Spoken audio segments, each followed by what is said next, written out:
دوستوں آج روزی روٹی کی تکلیف بھی ہم نے اٹھانی ہے، نماز بھی ہم نے پڑھنی ہے، مسجدیں بھی ہم نے بنانی ہے، مسجدوں کے چندے بھی ہم نے ہی دینے، ہمارا کوئی بھائی بہن یا پڑوسی بھوکا تو نہیں ہے یہ بھی ہم نے دیکھنا ہے، اور اگر کوئی ہے تو اس کی مدد بھی ہم نے ہی کرنی ہے، زکوٰۃ بھی ہم نے دینی ہے، خیرات بھی ہم نے دینی ہے، صدقات بھی ہم نے کرنے، عمرہ بھی ہم نے کرنا ہے، حج بھی ہم نے کرنا ہے، اور پھر نمازوں اور روزوں سے خدا کو بھی راضی ہم نے ہی کرنا ہے تاکہ خدا راضی ہو تو ہمارے رزق میں کشادگی ہو جائے۔ تو پھر جب سب کچھ ہم نے کرنا ہے، عوام الناس نے کرنا ہے، شہریوں نے، رعایا نے کرنا ہے، تو پھر حکمرانوں نے کیا کرنا ہے؟ کیا قرآن میں حکمرانوں کے لیے کوئی احکامات نہیں ہے؟ کیا کوئی اصول، کوئی قانون، کوئی ضابطہ ہے جو خالصتاً حکمرانوں کے لیے ہو؟ دیکھا آپ نے کیا ہوا اسلام کے ساتھ؟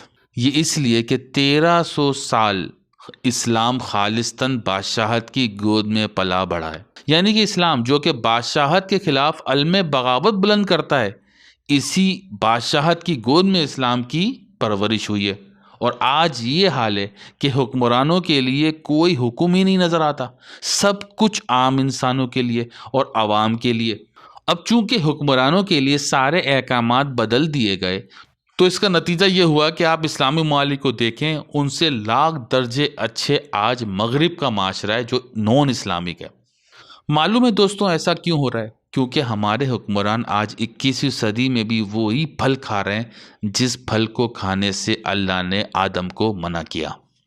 جس ملک یا قوم کے حکمران وہ پھل نہیں کھائیں گے، اس ملک کے عوام جنت کی زندگی گزاریں گے۔ اس ملک میں بہت تھوڑی سی محنت سے عوام تمام ضروریات زندگی بآسانی حاصل کر سکیں گے۔ اس ملک میں روٹی، کپڑا اور مکان کی کوئی خاص ٹینشن نہیں ہوگی۔ لیکن جس ملک کے حکمران اس پھل کو کھاتے رہیں گے، اس کا لازم نتیجہ یہ نکلے گا کہ وہ معاشرہ جنت کی زندگی کھو دے گا۔ وہاں کے رہنے والا ہر انسان بیسک نیسیسٹی پوری کرنے کے لیے بے پناہ مشقت کرے گا۔ معلوم ہے آپ کو وہ پھل کیا تھا جس کو منع کیا گیا تھا، اور منع کیوں کیا گیا تھا؟ دیکھیں، اللہ نے زمین کا خلیفہ آدم کو بنایا۔ آدم یا ابن آدم سے مراد وہ شخص ہے جو کہ خلافت کی گدی پر بیٹھتا ہے۔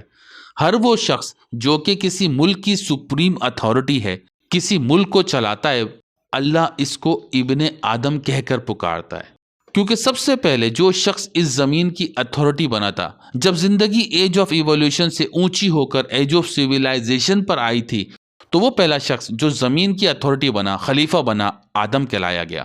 اس کے ہاتھ میں تھا انسانوں کا مقدر جو اس کی رعایا تھے۔ شروعات میں تو آدم نے خلافت ایسے قائم کی کہ زمین جنت بن گئی، کیونکہ سب مل کے رہتے تھے ایک گھر کی طرح۔ تو اسی وجہ سے نہ تو وہاں کوئی بھوکا تھا، نہ پیاسا تھا، نہ کسی کو کپڑے کی ٹینشن تھی، نہ کسی کو مکان کی ٹینشن تھی۔ لیکن پھر آدم یعنی کہ زمین کا جو خلیفہ تھا، اس کو ابلیس نے بہکا دیا اور کہا کہ یہ کیا، اس کے سب برابری کی حیثیت سے رہ رہے ہیں۔ آؤ میں تمہیں ہمیشہ کی زندگی کا طریقہ بتاتا ہوں۔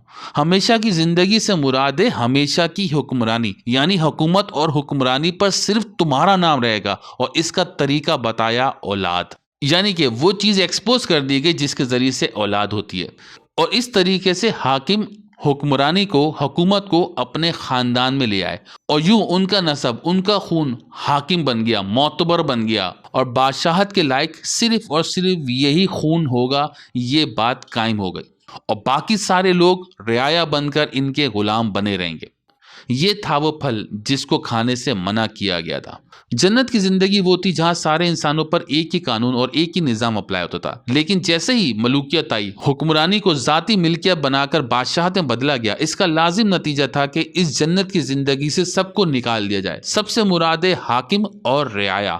حاکم اس لیے کہ انہوں نے توحید کے بجائے بادشاہت قائم کر دی، اور رعایا اس لیے کہ انہوں نے یہ سب کچھ ہونے دیا، کیونکہ رعایا کو اپنی جانوں سے پیار تھا، اس حیوانی زندگی سے پیار تھا۔ تو زندگی کا اعلیٰ مقام یعنی جنت کی زندگی جو ملی تھی، اس سے گر کر وہ زمین یعنی پستیوں میں گر گئے۔ زمین کے لغوی معنی ہی ہوتا ہے لوئسٹ پوائنٹ، پستی۔ تو دیکھیں ذرا لیونگ کریچرز کا، زندگی کا ابتدائی مقام کیا تھا؟ پوچھیں ذرا سائنسدانوں سے کہ ایج آف ایولیوشن کے چیلنجز کیا تھے۔ وہاں سب سے بڑا چیلنج تھا سامان زیست حاصل کرنے کا۔ تو دیکھیں آ گیا نا یہ ہمارے نصیب میں، روٹی، کپڑا، مکان ہی ہماری زندگی کا منتہا نہیں ہے کیا؟ دوسرا چیلنج تھا اسپیشیز کا آپس میں ٹکراؤ۔ دیکھ لیں آج انسانوں کو خطرہ دوسرے انسان سے ہی ہے۔